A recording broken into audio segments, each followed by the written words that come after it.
గురుగారు, వృషభ రాశి వారికి ఈ వారం ఏ విధంగా ఉండబోతోంది? వృషభ రాశి వారికి 2 గ్రహాలు అనుకూలిస్తున్నాయి తల్లి. పంచమంలో శుక్రుడు, లాభంలో రాహువు. శ్రమకు తగిన ప్రతిఫలం అందుతుంది. కృషిని బట్టి కార్యసిద్ధి లభిస్తుంది. కాబట్టి అవసరాలకు తగ్గట్టుగా సకాలంలో మీ కృషిని కొనసాగించండి. దేని యందు మనస్సు నిమగ్నము కాదు. నిరుత్సాహము, విసుగు ఇబ్బంది కలిగిస్తాయి. కాబట్టి ఈ సమయంలో ఏకాగ్రతతో ఉత్సాహంగా పనిచేయాలి. అతి కష్టం మీద ధనయోగం అనుకూలంగా ఉంటుంది. కారణం నీచ శుక్రయోగం ఉన్నది. ఆర్థికపరమైన విషయాల్లో వివాదాలు తలెత్తకుండా జాగ్రత్తగా చూసుకోవాలి. ఉద్యోగంలో ఆత్మవిశ్వాసంతో పనిచేయండి. పనులకు ఆటంకాలు ఏర్పడే అవకాశం కనపడుతోంది. కాబట్టి ధైర్యంగా మీ కర్తవ్యాలను మీరు పూర్తి చేయండి. ముందుగా తీసుకున్న నిర్ణయాలని అమలు చేయడం మంచిది. సంభాషణలో స్పష్టత అవసరం. ఇబ్బంది కలిగించేవారున్నారు.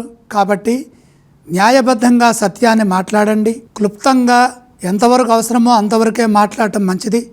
వ్యాపారపరంగా సమస్యలు ఎదురుకాకుండా ముందస్తు ప్రణాళికలు సిద్ధం చేయండి.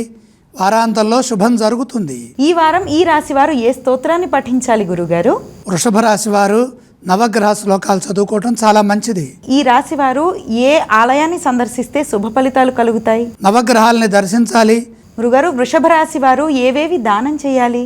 సూర్యప్రీతిగా గోధుమలు దానం చేయాలి.